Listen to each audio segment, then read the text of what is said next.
Did you know that in 2022 in the U.S. alone, there were 748 hazmat incidences that could have been prevented with better training? Yeah, training with us gives your members tens or even hundreds of thousands of hours of experience that we have making your people better, uniquely made for your people using the best equipment and techniques out there. In just 3 easy steps, we can start transforming your team. 1, schedule a call. 2, customize the training plan. And 3, begin the absolute best in-class training available. Why risk choosing instructors who have only theoretical knowledge? Don't settle. Your team's competence and honor is at stake. Secure your spot now. Our training spots for the upcoming quarter are rapidly booking up. Act now to ensure your team isn't left behind. So train differently. Head to thehazmatguys.com/hire us. Get your appointment and begin the transformation today. That was a weird way for me to enunciate transformation. Yeah, the mouth wasn't transforming. Yes. But you know what? That didn't work. Yeah, well, speaking of things that didn't work exactly right, there's just no great way of handling an insulted battery. No, but we might have found one for you. It's called the KULR Safe Case. Ooh, tell me more.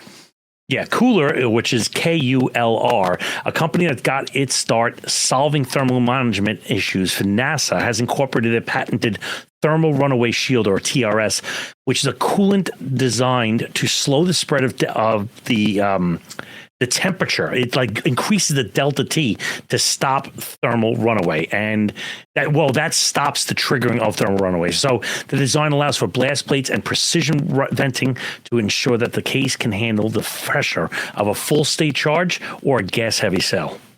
So where can we find more information?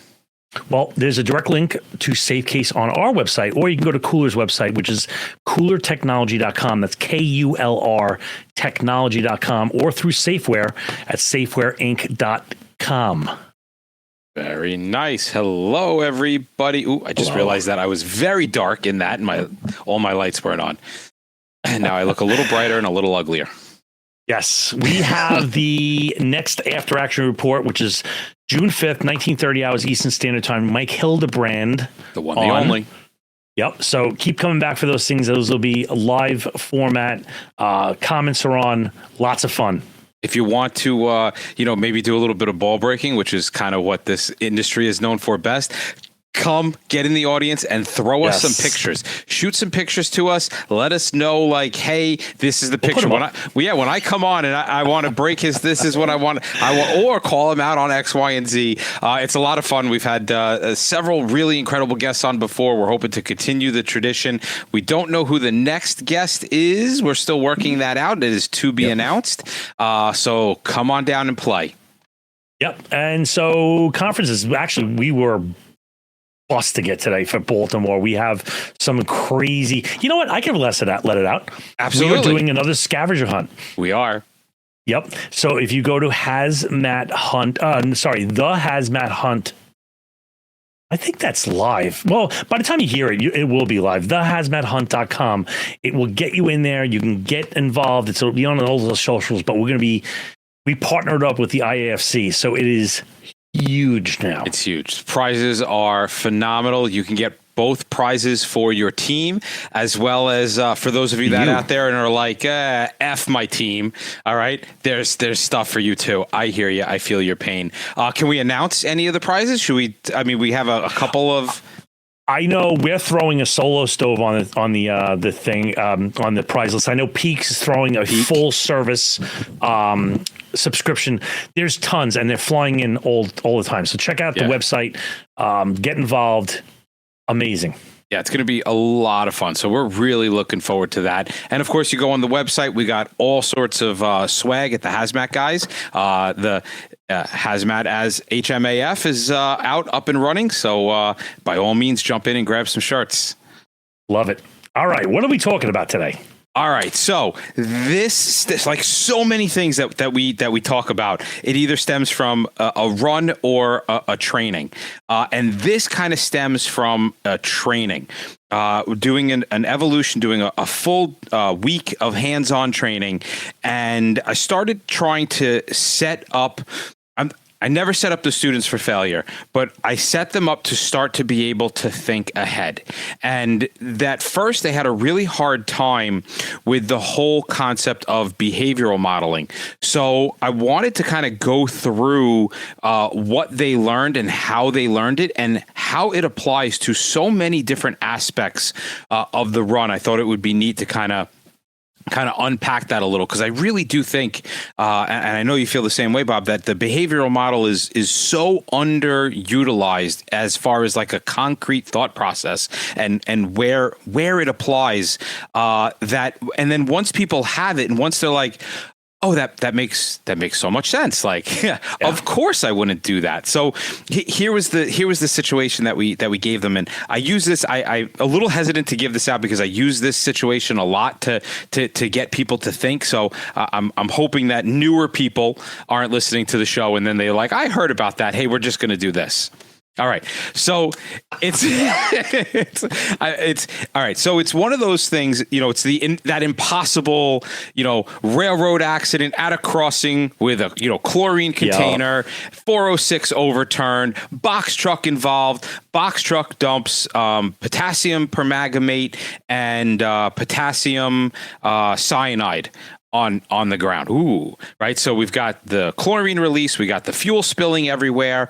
In close proximity is your oxidizer, and the potassium cyanide. For those of you that aren't going to break out your NIOSH, is going to release cyanide gas, hydrogen cyanide. So we have multiple inhalation hazards, and they got really jammed up as far as what to do, right? Because you have now been given a situation where you can't change the atmosphere, right? And it's too big. There's a chlorine incident. The oxidizers of both the chlorine and the potassium permanganate are going to interact with the spilt gasoline that's on the floor. And if you try to apply foam, the foam is going to have a water reaction with the potassium cyanide, releasing the inhalation hazard. So once they gather all of the information, they get mind blocked by all these like what. And so I started to then introduce them to the behavioral models. And in the behavior models, right, we do product, container, environment, and then we predict behavior. And as we predict behavior, we try to predict what was going to happen, right? So if I did this, then what would happen? And ultimately, what would be the long-term ramification of that thing happening? So for example, let's say the option was, well, we're going to go in bunker gear and SCBA, and we're going to scoop up all the product and get it out of the way. Okay, that's great. But what if it ignites while you're standing in the gasoline? So how do you protect yourself from that? Well, then they go, well, we would put down foam. Okay, well, now you're releasing hydrogen cyanide. How do you protect yourself from that? Well, so it kind of goes down that route. And ultimately, the decision that I was hoping that they would go to, and eventually they did. Eventually, one person they turned to me and they go, in the classic words of how we teach, Mike, why do I give a fuck? And I'm like, elaborate, ASO, the assistant safety officer of the run. I'm like, right, because they were going to go in level A into the gasoline, scoop up the two solids that were immersed in the gasoline, overpack them, and that's how they were going to render it safe so that it didn't ignite, and then they could put down foam. So I asked the question, I said, why are you in level A? He goes, well, we're in level A because of the inhalation of the hydrogen cyanide. I was like, okay, that's interesting. That's interesting. And I just kind of walk away. Like I never really steer unless I'm asked. And he turns around and he goes, well, wait, why do I give a fuck about the hydrogen cyanide? I said, I don't know. You tell me. You're putting your guys in level A. Why don't you, do you want to walk through the behavioral prediction? He goes, okay, let's do it. So I said, okay. What is it that you want to do? He goes, well, we want to reduce the vapor so things aren't flammable. I said, okay. So what is the possible flammable? He goes, the mixing with the oxidizers. Okay, perfect. What's hindering you from doing that? Well, if I introduce water to the potassium cyanide, I am now going to off-gas hydrogen cyanide. I said, okay, that's very good. He goes, but I already have chlorine gas leaking, and I'm already going in there with an SCBA if I predict what's going to happen, it's going to release toxic gas. Well, the harm is inhalation. I go, very good. He goes, I would predict that I would wear an SCBA to protect myself from that inhalation hazard. I said, okay, very good. He goes, so why are my guys going in a level A? I go, I don't know. You tell me. Why are your guys going in a level A? He goes, well, what do I do now? I go, I don't know. What's your title? And he goes, ASO. I said, okay, well, do you as an ASO have the ability to tell everybody to stop? Like, are you ceasing these operations? And he's like, I can do that, right? I was like, yeah, that's your only job is to stop something, right? Is to stop something from happening. So he stopped it, and then I didn't say anything else, right? That's not my job. My job is to sit back and listen, and we critique later. But he did a very good job of then explaining to the entry team officer, to the incident commander, to the hazmat group supervisor what the issue was. And because he was able to follow the pathway of, okay, if this happens, one, what's the harm? How can we protect ourselves? And then, so what? Like, okay, hydrogen cyanide is released. Well, we're already operating in the scene as if there's an inhalation hazard for the chlorine, so it really doesn't matter. So ultimately they went, okay, well, we've got these nasty chemicals, so we're going to protect ourselves from flammability. We're going to wear bunker gear. We're going to protect ourselves from the inhalation hazard. We're going to wear SCBA, and we're going to put down foam because the water will dilute the oxidizer, rendering that safer, and the foam may off-gas the hydrogen cyanide, but who cares? They're wearing SCBA. So what turned out to be what is seemingly at first insanely complicated, if you take those behavioral models and you predict behavior and you follow the outcome of all your situations from beginning to end, you're able to in your mind play out what would happen and what could happen. And this process lends to a tremendous amount of things on scene other than just, hey, like what level of PPE am I wearing? So really it all starts down with understanding chemical behavior, which is, again, predicting chemical reactions, right? Behavioral models help us predict how a chemical is going to react under specific conditions, allowing technicians to anticipate the hazards, because it's not just about the hazard of the product, but the hazard of what is going to happen if I do A, what is going to happen if I do B, what is going to happen if I do C. I like that. That is the almost the question that can't be answered kind of thing. But like you can even work that backwards and find, okay, let's work it back to the product, back to the container. Mm-hmm. Like I love to do that, is flip the entire operation backwards and say, here's what you did. And so based upon your action or inaction, and this is the outcome, what was the probable container? And people are like, what? And it's like, okay, well, how did this happen? Because, well, if it happens 16 feet away, that means it has a high vapor pressure. So therefore my container has to have a small neck. And therefore, you know what I'm saying? Like you can almost use these models in 3D. Yeah, you can go forwards and backwards, right? Because if a container is made for the chemical and physical properties of a specific product, then you can work that forwards and backwards. You could then kind of say, then the product matches the container just as much as the container matches the product.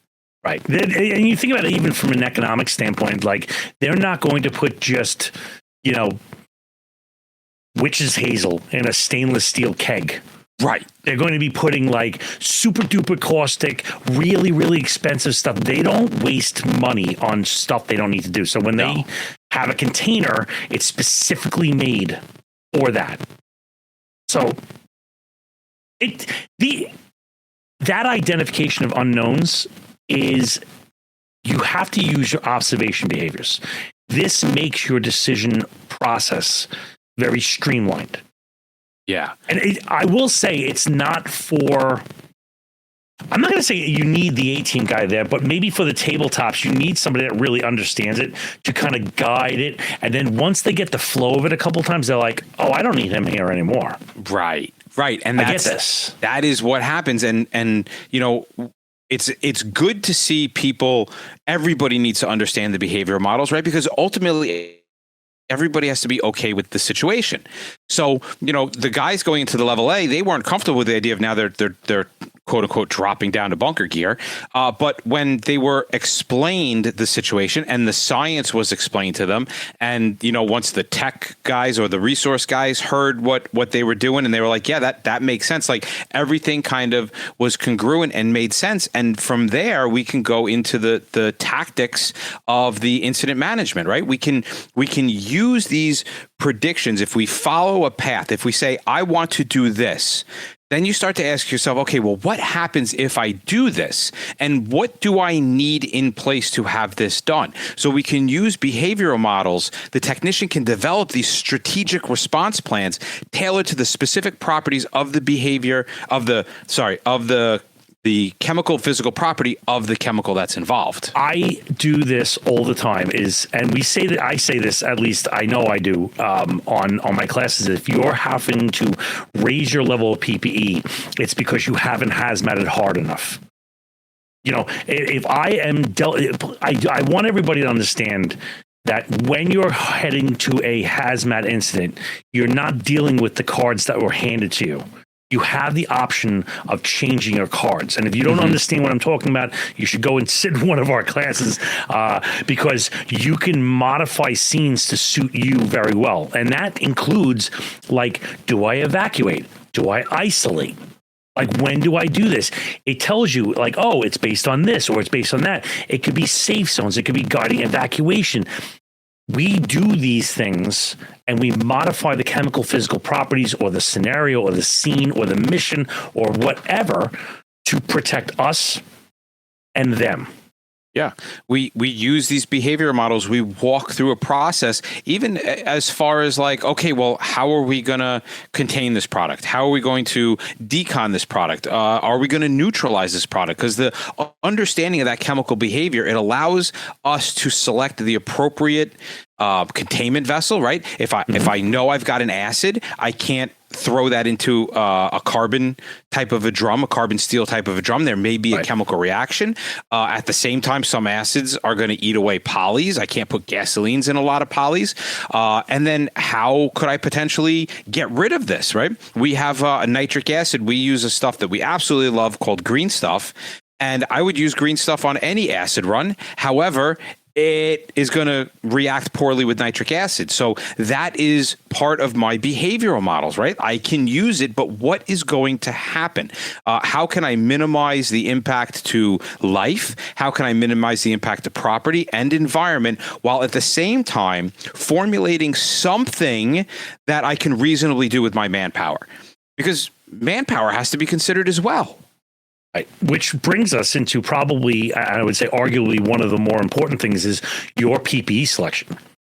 If you don't know what the hell it's going to do, how are you basing your suit? And going back to what I was saying before is that, if you modify the scenario or you modify the scene, or you, like Mike was saying, you get rid of this hazard or that hazard, well, then that changes my PPE. Because listen, you cannot... In his scenario, if you were to say to me, oh, because it's a flammable and a toxic, I'm going to get my bunker gear inside my level A. Get out. Yeah, not happening. Like that's not a thing. But, okay, so I had to sort this deck out to pick the PPE I want. Right. And there's never a safe situation.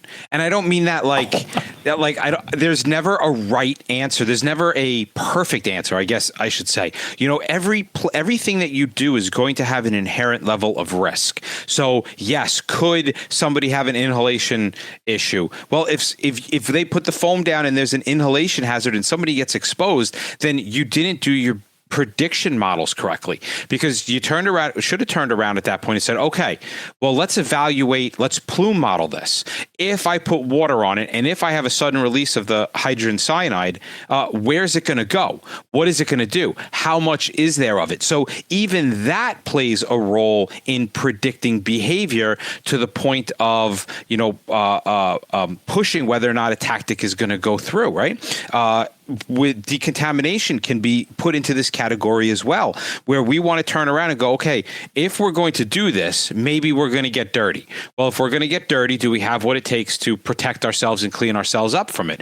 Okay, that actually may not be an option, right? You may have a set plan that moves forward and you're like, oh, we don't have the ability to like take care of that chemical, right? Like it's not water soluble. It doesn't react. Maybe it doesn't react well with X, Y, and Z. I don't know.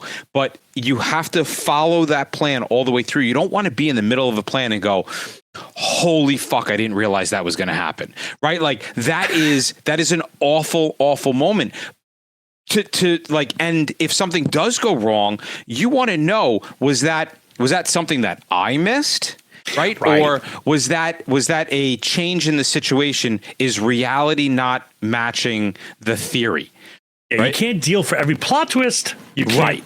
You know, plot twists are, I didn't see that coming. That wasn't like I know I've done it. I know you've done it. I've punctured the wrong area of a car, you know, and hey, what I thought was going to happen didn't happen. I need to reevaluate my tactics. But had I expected an empty tank, I may have punctured that and been like, it's empty. But I knew it was a full tank. So in a really simplistic way, I predicted that if I put a hole in the tank, gasoline should come out.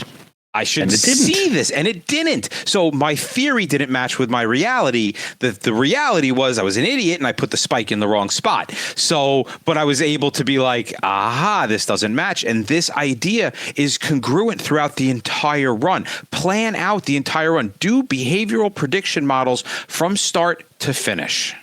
Right. And this leads us to a much more efficient resolution, not only in goals and objectives, but in everything. It kind of sets up it lets you be more efficient in reducing your downtime, your resources,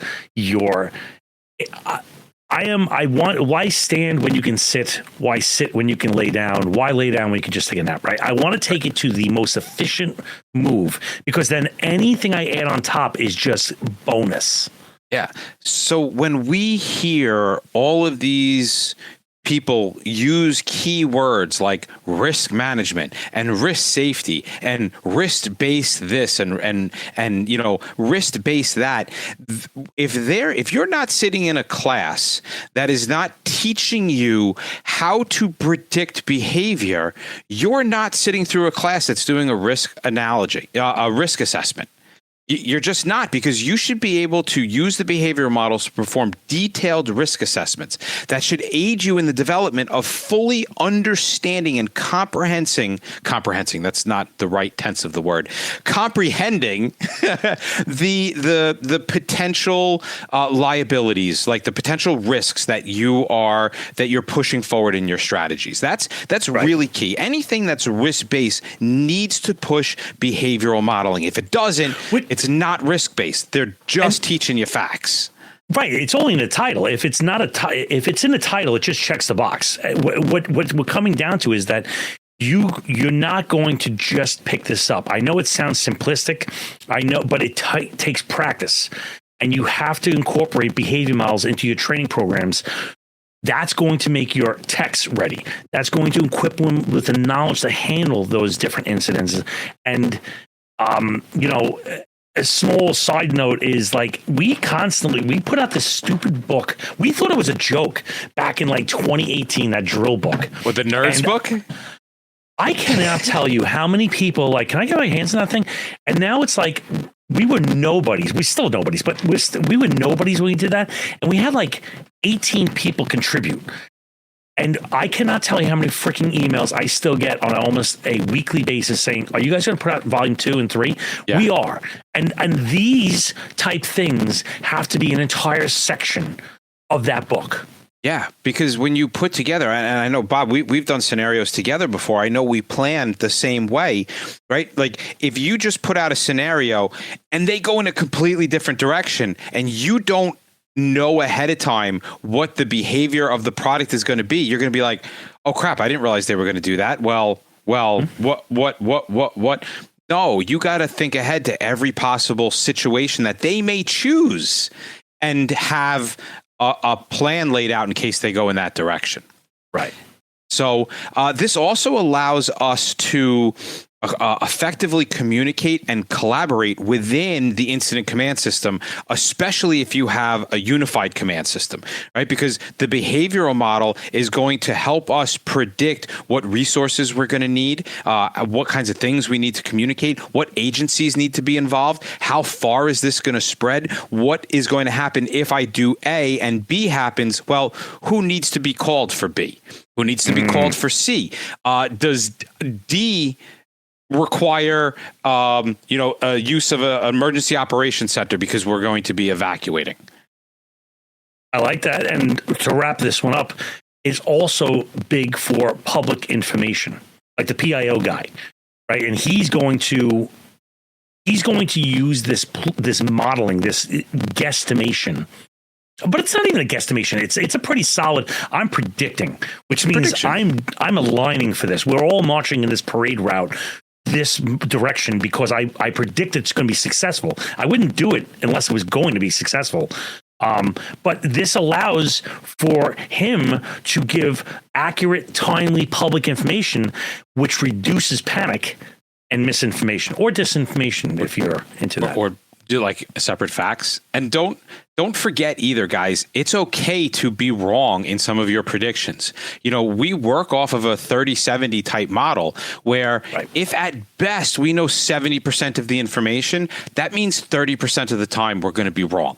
We're going to have missed something. We're going to not have grabbed something. So as you move forward in all of those, remember that. Remember that there's a possibility that you could be wrong. Don't let your confirmation bias get the best of you, and predict every possible scenario. I'm going to give you an alternate for the 30-70. The one I use is that the minimum you can make a decision is at 30% of all the information. And if you waited till you got 70, you waited too long. Right. You want to react between 30 and 70. Between 30 and 70. That's your sweet spot. Pop it out right there. But then I say that in class sometimes, and people go, you're like, wait a second. And this is a perfectly valid argument. If I don't know 100% of the information, how do I know I have 30% of the information? How do I know I have 70% of the information? And I'm like, that is a very good point. And that's why this is an analogy, not a math class.